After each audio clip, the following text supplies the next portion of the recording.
Today's episode is based on tone quality, and it's dedicated to Ofer Horowitz, who is a very great young pianist and who's been emailing me with a couple of different questions. And this question is something I'm actually surprised I haven't done a video on, because I'm kind of a freak about tone quality, almost to the point of teachers saying, okay Josh, you can't play so soft all the time. Tone quality has to do with the concept that you don't want to play harsh. So if you were playing the beginning of Beethoven Concerto No. 4, you wouldn't want that harsh sound, you'd want something very beautiful. Or if you're playing super loud things, let's say you're playing, let me think of a good example, Chopin Ballade No. 3. A lot of times people, it almost might even make that microphone distort there, I'm not sure. But it's this harsh hitting sound versus playing super loud, but still having good tone to it. It would be like screeching and really digging into a violin string versus, you know, having nice heavy weight on that on the strings via the bow, but still making that gorgeous, full, rich sound. I think it'd probably even be a little bit more obvious with something like a stringed instrument. So on piano, you have to be careful. And to be honest, there are so many different instances, even in great professional recordings where you will hear harsh notes, that it's a very subjective concept. And a lot of people, if I was to point, I'm not going to point to specific examples, but if I was to point to specific examples of very famous artists where I felt like they were actually too harsh, I know I'd get a ton of hate mail like, oh, you don't know what you're talking about because they were much better pianists than you. And of course they are. They're better pianists than I am. I'm talking some of the most famous pianists in history, but occasionally you will hear them play a harsh note and it's so brash and abrasive, it almost hurts your ears. And my teachers, Susan Dolmeyer, Logan Skelton, and Sergei Babayan, have always stressed that, that you want to play with deep and rich feeling. I'm going to take a piece that might be a little bit unexpected for a tone quality piece, or a tone quality video, and it's this Schubert G major sonata, which is just heaven.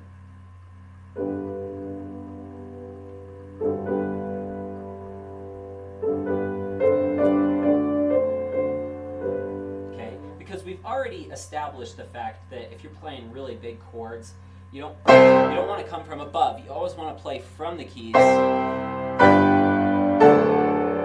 versus a lot of times harsh tone quality comes from your wrist. But in this Schubert, what am I talking about with good tone quality here?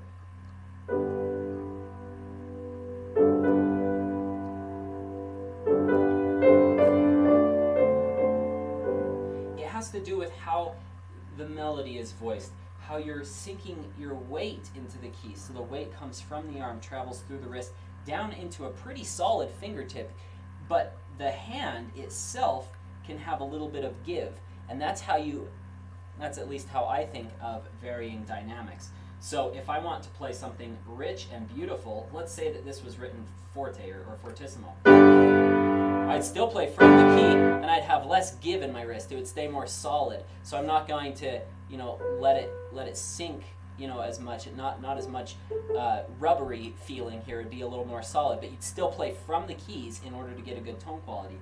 Now with soft, you do the same thing with pianissimo. You'd still do the same thing, but you'd have a little more give. Voice your top. I have plenty of videos on voicing. Check those out. And you want to make sure that the left hand as well. A lot of people, when they're talking about tone quality, also plays into balance between the melody and the accompaniment. How do we get the soft left hand? You could pull back a little bit.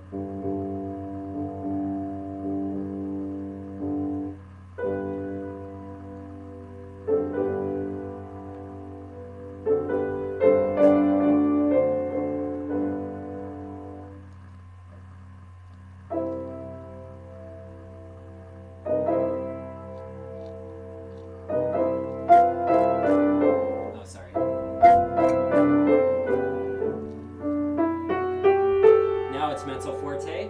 I'm not going to get too big because I don't want to kill it, but again, I'm playing from the keys and I'm transferring the weight. I never force the weight into it.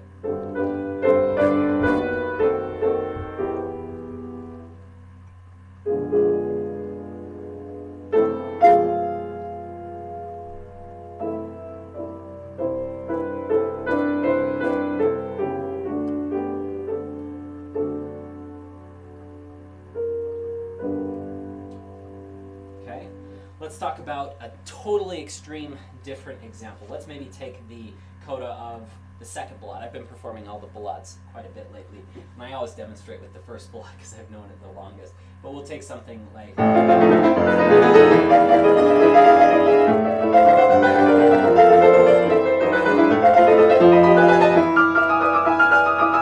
The way you don't get harsh... Again, you try not to play too far above. A lot of teachers teach this, and it's actually a totally good and sound concept. They'll say, drop your weight into the keys, drop your weight into the keys, and they'll just have you do that over and over again. But I don't like teaching that way, because what this does is sometimes if you feel like you're dropping into the keys, sometimes students will force it a little bit, and then you get that really harsh, ugly sound. So you want to, I always like to tell my students, play from the keys, and then play down and up, kind of. Okay, so.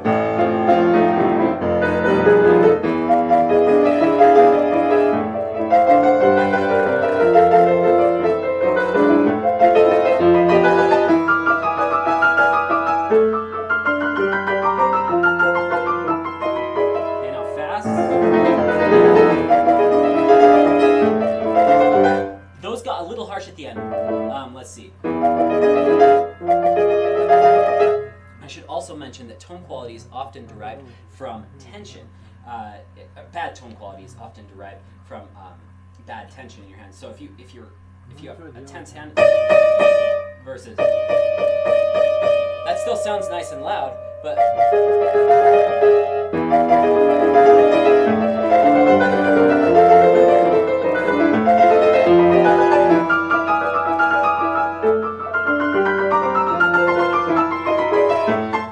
so I hope this video has been helpful. Mostly play from the keys, and you can transfer more weight or less weight, but you still always want to use arm weight to transfer into the keys to get that nice, beautiful, rich singing tone quality. And you could have a little bit more give and rubberiness in your hand when you want the tone quality to be softer, and when you want it to be more solid, just keep your wrist and your hand more solid. Not tense, but just solid. Like you don't want to hold bad tension like you feel like it's locked.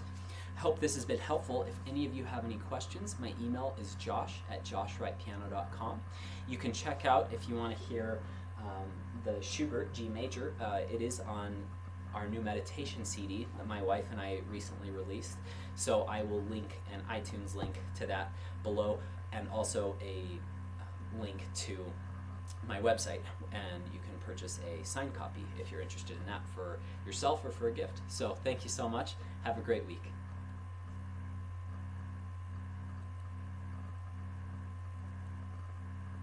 Hi guys!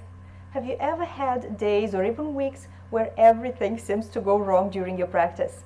You either lack motivation, or it's hard to focus, or your hands and fingers are simply not listening to you, or you can't seem to make much progress even after hours of practice. I'm sure you have, especially if you've been playing piano for more than a couple of months. We all have such days, and that's what I want to talk to you about in today's video. The fact that in learning any art, progress is not a straight line that goes up smoothly and steadily. Instead, it's more like a zigzag that has plenty of ups and downs, plateaus followed by sudden breakthroughs, and it's the power of your perseverance that will safely carry you through all of them and help you to succeed. The good news is that everything becomes easier once you understand how things work and you see the bigger picture, and this is what we will learn to do today. A musician's journey can be compared to a roller coaster. Some days are quite magical. We feel inspired and full of energy. Our productivity is off the charts. Our mind, hearing, and fingers work in perfect sync. If only we could bottle that feeling, right? On other days, everything seems upside down. And the funny thing is that we're not doing anything differently. So how come the same practice routine has such unexpected results sometimes? Why even the most consistent and serious practice is not always 100% productive? Nobody knows all the answers to these questions, even though there are some very interesting theories, and I'll mention a few of them at the end of this video. For now though, you have to understand that this up and down pattern is normal, and that you are not alone when you feel down and you're afraid that you'll never make any real progress. And once you know that this is how things work, this is how we learn, you will not waste energy fighting these oscillations or blaming yourself each time a deeper valley appears in your path. Instead, you'll accept it, you'll make the most of the landscape and enjoy the ride, even on the days when the road is a bit bumpy or the climb is a bit tougher than usual. It's the hard days, those deeper valleys, that will really test your commitment to the instrument.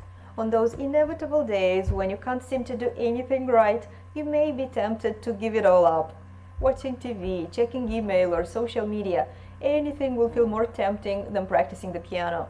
But while short breaks are good, as I explained in my video tutorial when to take a break in your practice, never let a few bad days destroy your love for piano playing or make you give up on your dreams.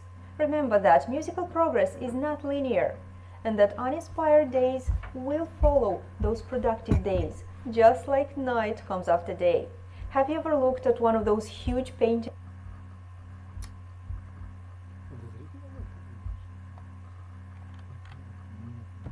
First, let's learn how to place our foot on the pedal correctly. Your foot should not cover the entire pedal, so avoid doing something like this, but only its larger part. So you should place your foot like this on the pedal. You always have to try to press the pedal as smoothly as possible, you see, without making sudden movements and without making noise. So you should avoid this kind of noise and this kind of sudden movements. Also, when you work with the pedal, make sure that your foot is in permanent contact with the surface of the pedal, so you don't have to raise your foot like this. Keep the contact with the pedal, and this will ensure that you're using it as smoothly and as correctly as possible. The first rule in using the piano pedals is to activate your hearing. The great piano professor Heinrich Niegaus used to say that the art of pedaling is governed by the ear. There is no such thing as a correct pedal. We don't have to play a piece with or without pedal only because somebody said that this is the correct way of doing it. For example, what is correct for a composer is totally inappropriate for another composer, and what is suitable for the classical style is completely not appropriate for the romantic style, and so on. I describe in my article on pianocareer.com the most suitable pedaling techniques depending on style and composer. So I will say that there are two ways of using the piano pedals, especially the sustain. Not correct and incorrect, but on one hand musically appropriate and on the other hand musically inappropriate. There are simply beautiful, convincing performances where the use of the pedal is harmoniously integrated into the artistic message of the piece. And of course, there are less inspired performances where the pedal sounds dirty because the pianist is playing mechanically without being aware of the accuracy of the sound, without activating his or her hearing. So instead of talking about a correct way of using the pedals, I'm simply going to describe the main pedaling techniques and how we should use them in order to create certain effects. And in the end, it will be up to you and your hearing how to use the knowledge that you're about to learn. There are three main pedaling techniques. The first one is called the delayed pedal. We can also call it the indirect pedal, the retarded pedal, or the legato pedal. And in some books I also came across the term syncopated pedal. All these English terms are approximate translations of the Russian term запаздывающая педаль. And now I'm going to show you this technique. We call it a delayed pedal because we press it immediately after playing the note, but before releasing the key. Its function is to hold the sound until we press the next one. This way, creating a connection between a series of separated sounds. Let's begin with an easy example. Let's imagine that we have to play on legato, that we have to connect several notes that are situated far from each other, no matter what notes we're talking about. So we press the first note, we catch it with the pedal, making sure that we press the pedal after playing the note but before releasing the key. and then we change the pedal on the following note. What happens is a reverse movement. Each time our fingers goes down, the pedal goes up and then down. So up and down, up and down. And this way we change the pedal on each new note or on each new chord, making sure that each new sound or harmony sounds clean. So one more time, let's see how this delayed pedaling technique works. Engage, release, engage, release, engage, release the pedal, engage it, so release and engage. This is how it works, and you see what amazing effect it can create. And also, besides creating this connection, it also helps us to keep each new harmony clean from notes, from dissonant notes that don't belong in this particular harmony, in this particular chord. Now let's play an example that I really like. It's an easy piece from Tchaikovsky's children's album. It's the last piece called In Church. It's a classical example of creating a beautiful legato between different chords by using the delayed type of pedaling technique.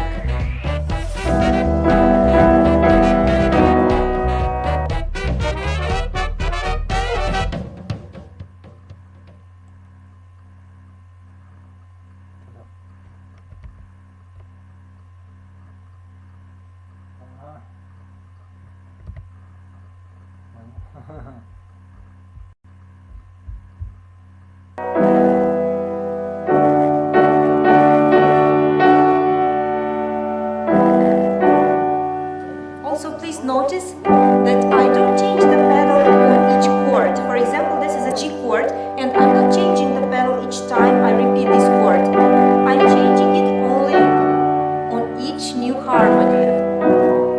Your hearing and your hearing alone should determine how often you change the pedal. Of course, you cannot do something like this. Do you see how dirty it sounds? On the other hand, it's not necessary to change the pedal on each chord. Change and change and change. No. This E minor chord goes on the same pedal. Then we change and we change again and again. This is a D major chord. And again we change here and we change here again. A false, dirty, dissonant pedal means not activating your hearing and gluing sounds that simply don't belong together. For example, like this.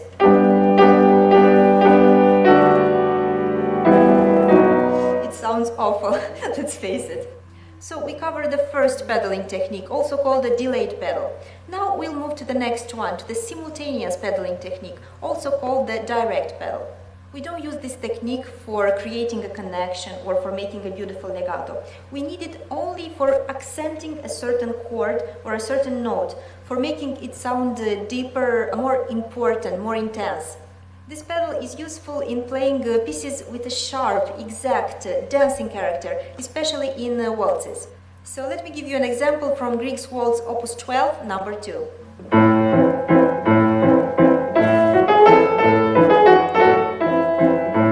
So as you see, I press the pedal only on the first beat of the bar and I release it on the second. So I press simultaneously with the note and I release it on the second beat. So press, release. Press, release, and you see what kind of character it allows us to create.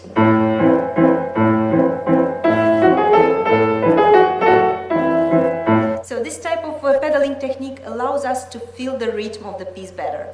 Now we have reached the third pedaling technique, and it is the easiest one.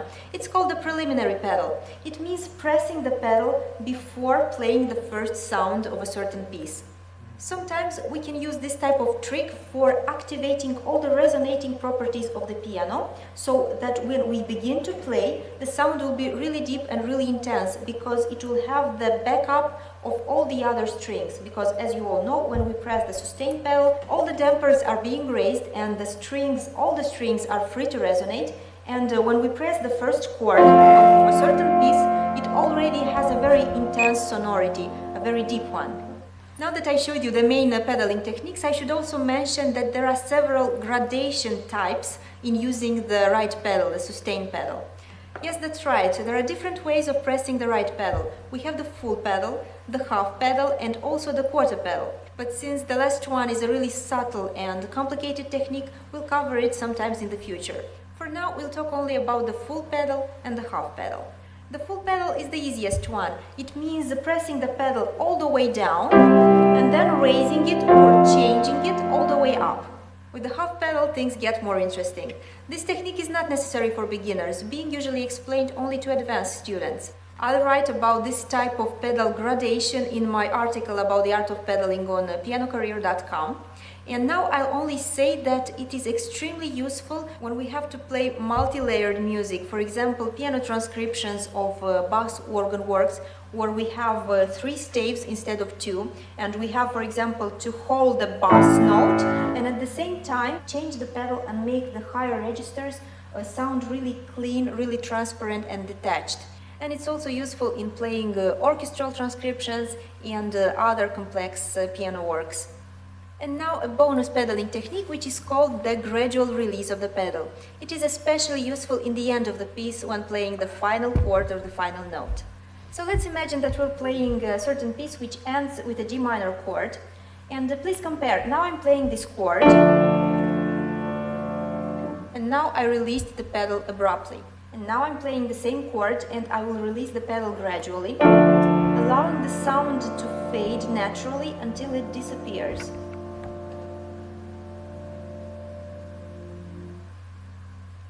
So you see the difference, and you see that the second technique is much more convincing.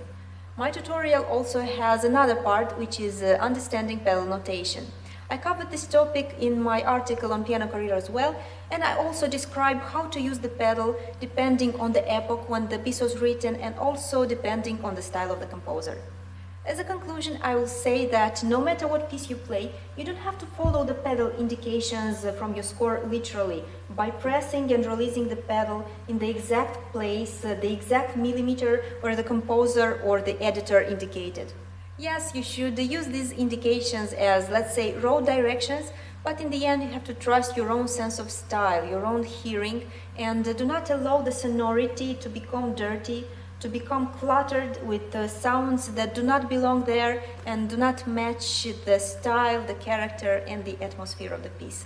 My name is Ilinka Vartik, thank you for watching, and if you're interested in more piano playing secrets and tips, go ahead and visit my website pianocareer.com. Thanks.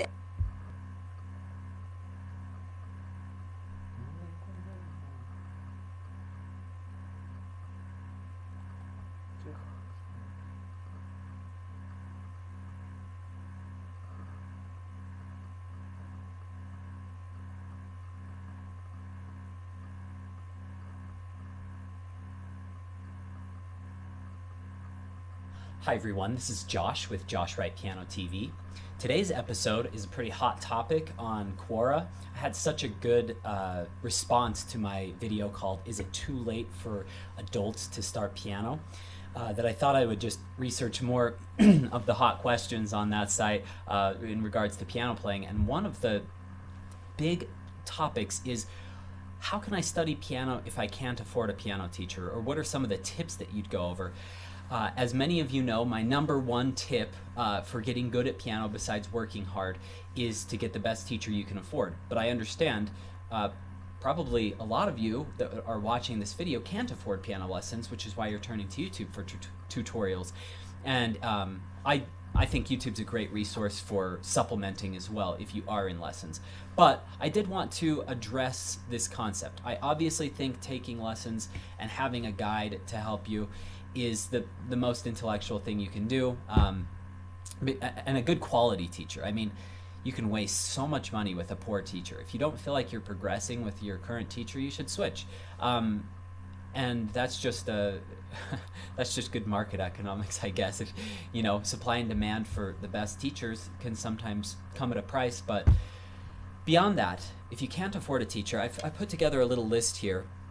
And the first thing that I would do is set up a good practice regimen. A lot of people ask me, what's your regimen? I may even do a separate video talking about what I'm just going to talk about, because I think people need to know this.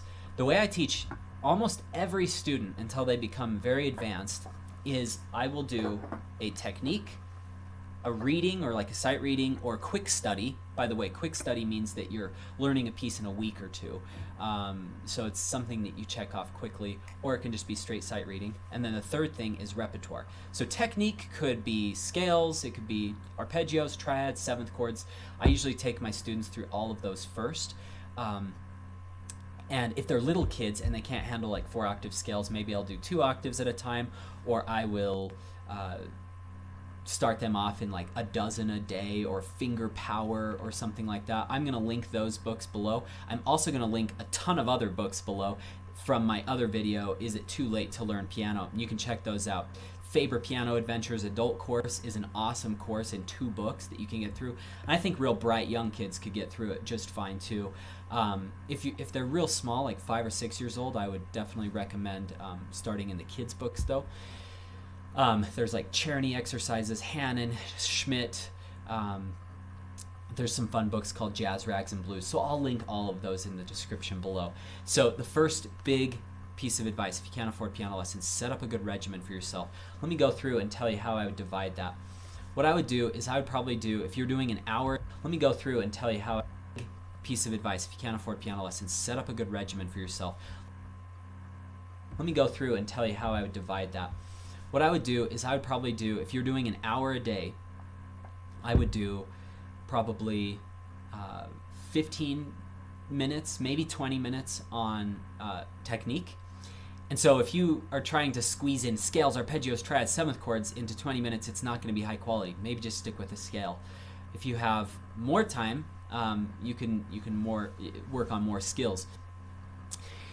Then I would do probably 10 minutes of sight reading. So we're at about 25 to 30 minutes of your hour, and then I'd spend the rest of the time on repertoire. Well, you're like, okay, I've got a half an hour, but I've got 10 repertoire pieces. You need to cut it down to 2 or 3. I highly recommend only working on 1 to 3 pieces. If it's a huge piece, just do 1. Like right now, all I'm working on is Rachmaninoff Third Concerto because I have a performance with the symphony in January, and I'm already working on it. It's June. Okay, so it's 7 months away or 8 months away, but still trying to prepare early. So that's what I would do to set up a good regimen. And I would either do one of 2 things. If you have a 30 minutes and you're kind of at a beginning phase, it's okay to do 15 and 15. If you're working on more advanced repertoire and you really only have an hour a day and you can't do much more, either cut it back to the 1 piece and do all 30 minutes, or do a rotation between 2 pieces, 20 minutes and 10, and then switch that the next day, 10 minutes and 20, so that you're spending enough time, maybe a little extra time each day on one of the pieces so that your quality, the depth that you get, works really well. I've even seen students do every other day the full 30 minutes with a piece. That's very good. The second thing that I would recommend is constantly listen to recordings. I recently had to memorize, I think I may have told this in the Tchaikovsky video, I can't remember, but I had a performance of Tchaikovsky Concerto. I'll link that in the description. I've got a lot of links to put down here. But it was mid-April, and he said, do you want to play on the 22nd? And I said, yeah, sure, that's fine. And of May. So, and I hadn't played this piece for 3 years, and I'd only ever learned about half of the Tchaikovsky first movement. I learned second and third movement, but in Michigan I was competing in this concerto competition that had a time limit. So I ended up needing to learn half and memorize it in 2 weeks instead of the 5 weeks that I supposedly had, because he called me up and said, oh, we have another performance on May 6th. Can you do that? And I was like, oh my gosh. So I started working on it about April 20th or 22nd, and actually went pretty well on the 6th. And then I thought it went really well on the 22nd. So my point is, I was listening to a recording of that piece as often as possible. It gets into your ear, it gets into your brain, and you start, my friend Sean Chen wrote he was like 3rd place in Van Cliburn, he's won all these awards, a very great pianist.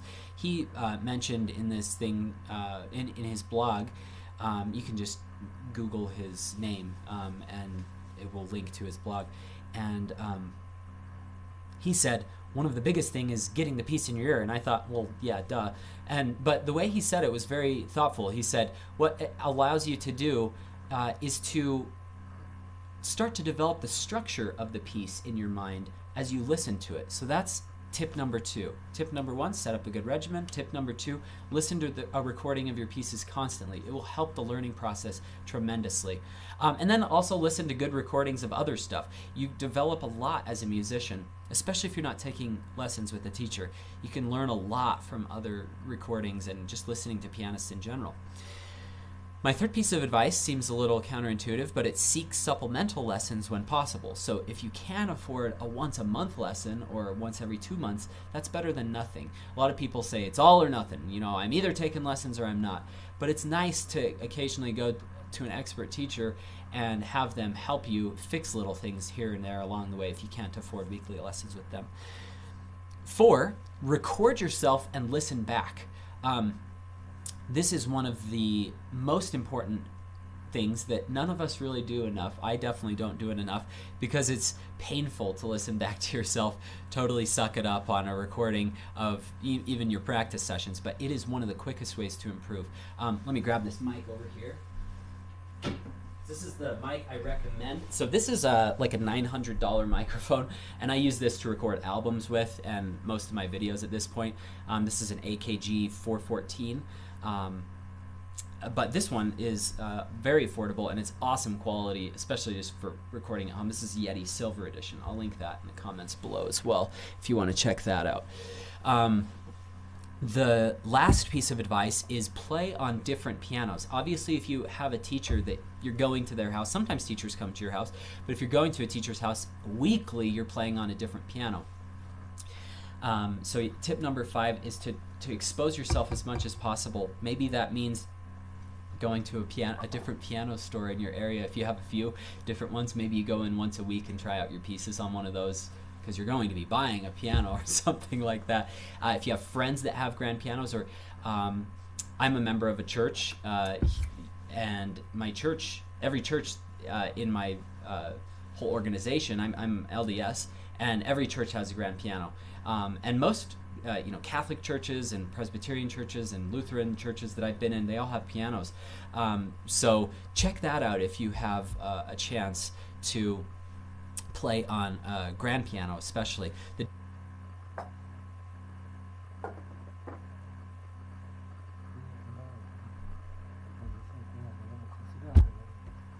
difference between, in case you don't know, the difference between an upright piano is when you push a key down, a hammer is thrown forward.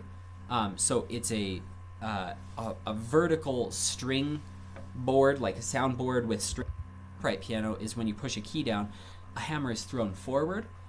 So it's a vertical string board, like a soundboard with strings attached to it, and hammers are thrown forward. On a grand piano, the soundboard is horizontal and the hammers are thrown vertically. So it's just the opposite, and it does give a different feel to it. So anytime you have a chance to practice on a grand piano, do it. I wanted to quickly give a scenario of how I would upgrade your equipment. So what I would do is a good weighted keyboard would be an okay way to start. Don't get a keyboard that's not weighted unless you can't afford it. I mean, something's better than nothing, but a weighted keyboard is an okay way to start. Again, there's going to be technical limitations, but I'm a realist. I'm not this idealist that says never play on anything but a grand piano. I realize people can't afford it. One of my students in New York, very wealthy guy, one of the most generous guys I've ever met, he bought one of the nicest pianos nicest keyboards. It's a Yamaha N2, and I think there's an N3 that's even more expensive, but I mean, that's like a $12,000 digital piano, but it's amazing. They actually have hammers that lift up, so it's like you're playing on an acoustic piano, but you have sound control if you're in an apartment. That's a great way to go if you're in a city. Then I would go with an acoustic upright. I like Yamaha personally. I mean, I'm a Steinway artist, but I don't advocate necessarily paying $25,000 for an upright piano. I'd much rather have you buy a used Steinway grand for that much. So I found Yamahas. I grew up playing on a QIWI for the first 2 years of my piano studies. Those are fine. I love Baldwin pianos. I don't even think they make those anymore. Obviously Steinway's my favorite, but so far as those, I definitely upright pianos, I advocate those brands. And then finally small grands and then full concert grands. Steinway Bs and Ds are my favorites, but those can run anywhere between, if you're getting a used one, $40,000 to $150,000. So those are insanely expensive. Other grand pianos that I really love are Bechstein pianos. Not a huge fan of Faziolis. Grand $1,000 to Ds are my favorites, but those can run anywhere between, if you're getting a used one, $40,000 to $150,000. So those are insanely expensive. Other grand pianos that I really love are Bechstein pianos. Not a huge fan of Faziolis, except when I was playing Totentons. It was unbelievable because that thing just projects to the back of the hall. So I liked that. Yamaha has nice upright grand pianos. Again, a lot of those are machine-made parts, so you get a lot of consistency in Yamahas, and Steinways, like every Steinway is a different beast, but they're all handmade. I mean, this is one of my favorite pianos. This is a Hamburg Steinway O. So if you can afford the Steinway, go with the Steinway. It's the best in the world, and I mean, like, over 90% of concert artists agree with me on that because they all choose Steinways for the most part. But there's other great brands too. So I hope these 5 tips have been helpful. Again, good regimen, technique, sight reading, repertoire. Listen constantly to recordings. Seek supplemental lessons when you can. Record yourself and listen back. You can start with an iPhone recording, but it compresses. Listen constantly to recordings. Seek supplemental lessons when you can. Record yourself and listen back. You can start with an iPhone recording, but it compresses the sound so you don't get a true dynamic range. Get one of these, $100 on Amazon or around 100. And then 5 play on as many different pianos as you can. That's a small guide to help you become as best as you can without the help of a teacher. And I hope this video has been helpful. I have a channel dedicated to learning piano, advanced tips, lessons for beginners. Just so you know, my #1 course is called the Pro Practice Technique Series.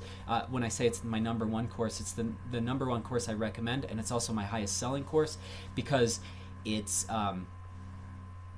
something that can take you and give you all the foundational materials that you'll need with scales, arpeggios, triads, and 7th chords. So that's a good place to insert your technique into that regimen, is with this Pro Practice Technique Series, just taking one video every week or 2 and going through that. So if you want to check that out, I'll also link it below. So I'm going to link repertoire books, the Yeti microphone, that series, everything below if you want to check those out in the comments section. Thank you so much for joining me today. You are going to see a subscribe button come up here, or sorry, my website come up here, a subscribe button down here, and then 2 videos come up over here.